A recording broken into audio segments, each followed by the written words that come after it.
the question, jerk! How much bigger a point can you screw it up with? Makes me sick!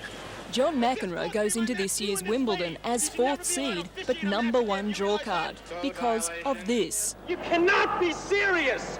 That ball was on the line. Chalk flew up. Sit here like two bumps on a log and say nothing because some idiot in the chair comes and just does nothing. Wimbledon has seen some petulant players in the past, but no one remotely like McEnroe. The crowds who will scramble for seats at his matches this year will go in the expectation of watching a wobbly and will feel almost cheated if they don't get one. But McEnroe usually obliges and is usually terribly embarrassed afterwards. Before I play and when I'm introduced, great hand. It's a tremendous feeling. And then by the end of the match, inevitably, I've got most of the people against me.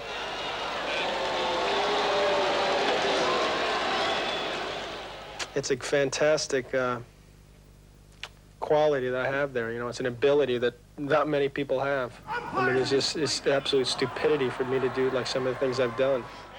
What did I say, umpire? Tell me. Please tell me. Please tell me. Some of the things he's done have made even his greatest supporters cringe. The brat's adolescence seems to have gone on and on. I did, go overboard on occasion. On a couple of occasions. Couple hundred? 1,000? No. Couldn't you see anything? That cost me the damn set! I'm the artist, I'm the one sticking my neck out on the line. You just have to try to just look past the rough edges and look at the good things. That's the riddle of John McEnroe. There are so many good things to look at in his career that it seems tragic he's allowed them to be overshadowed. Because, as the man says, he is an artist.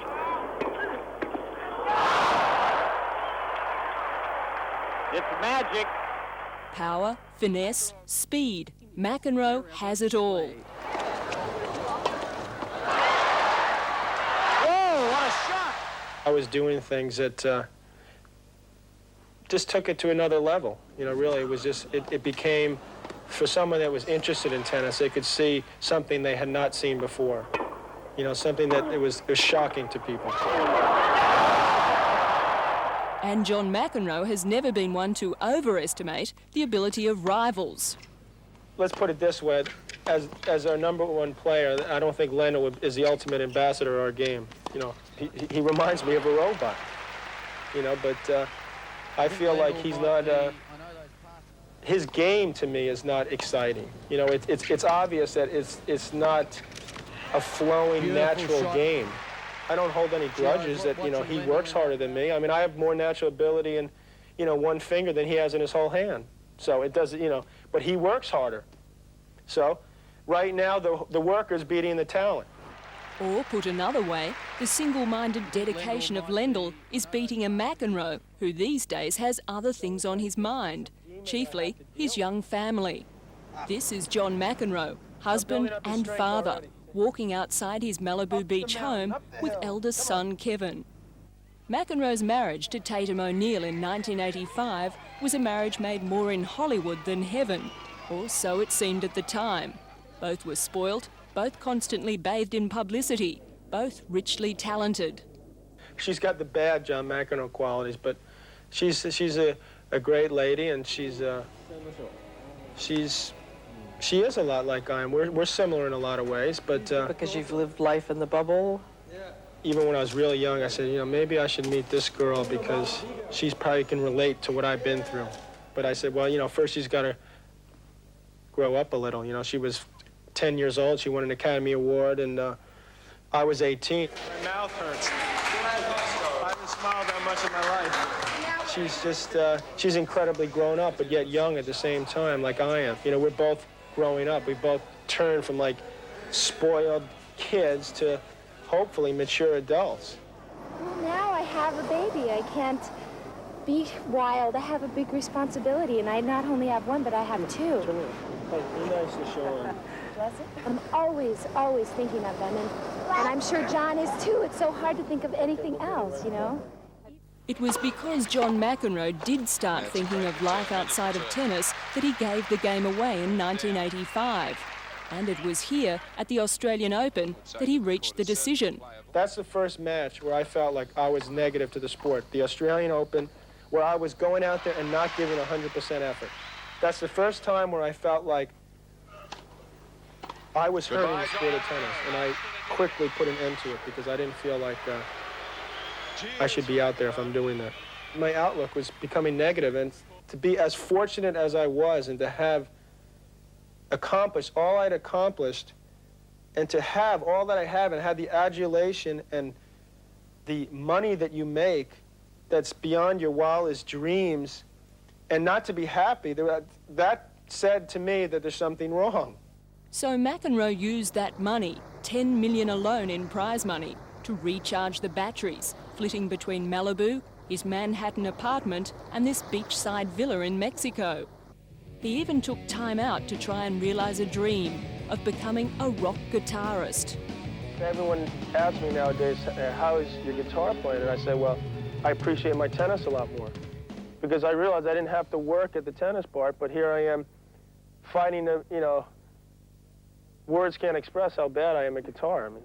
When he did come back, the tennis skills were a bit flat too. It was not the McEnroe of old, but the behaviour was. Goddamn ball was right on the line, and he just walks away, and that's it. Perfect. Last year's Wimbledon.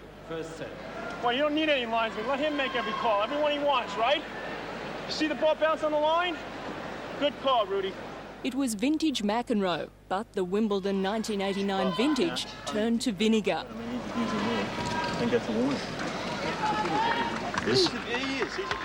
This is exactly what I asked Fitzy to do last night, and gee, I'm so happy to see him do it. He's got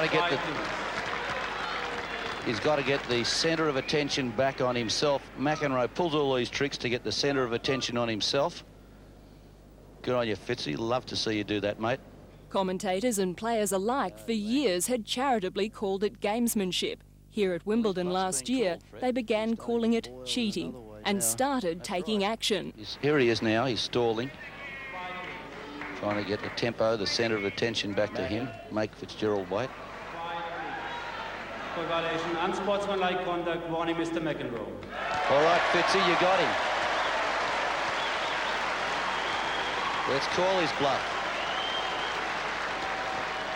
Pressure Fitzy put on the umpire, forced the umpire to take some action.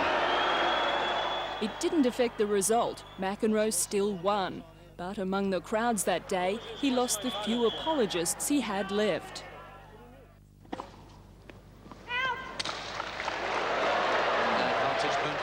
And at the Australian Open earlier this year, he lost the patience of officials. Code violation, verbal abuse, default, Mr. McEnroe. Whoa! His expulsion from the tournament for repeated code violations, including swearing, was a first for a Grand Slam event. He left Sydney for home with his most cherished dream seemingly even further out of reach. I suppose respect is important to me. And there's a fear inside me that maybe people are just going to not look at the facts. The facts right now speak for themselves. But there's a fear, I suppose, that like if I walked away from it right now, people wouldn't look at them carefully enough. They would say, oh, this guy, lost it, in a couple years, and what happened to him? And they wouldn't talk about what I actually did for that 8-9 year period. Those McEnroe glory years, when he won no less than 15 Grand Slam titles at singles and doubles, saw some of the greatest ever played. But because of his antics, those feats are destined, like his guitar playing, to be overshadowed by the other McEnroe, the ageless super brat. How much bigger a point can you screw it up with? Makes me sick! The nurses all gathered round and gazed in wide wonder at the joy they found. The head nurse spoke up, up there or something? said leave this one alone.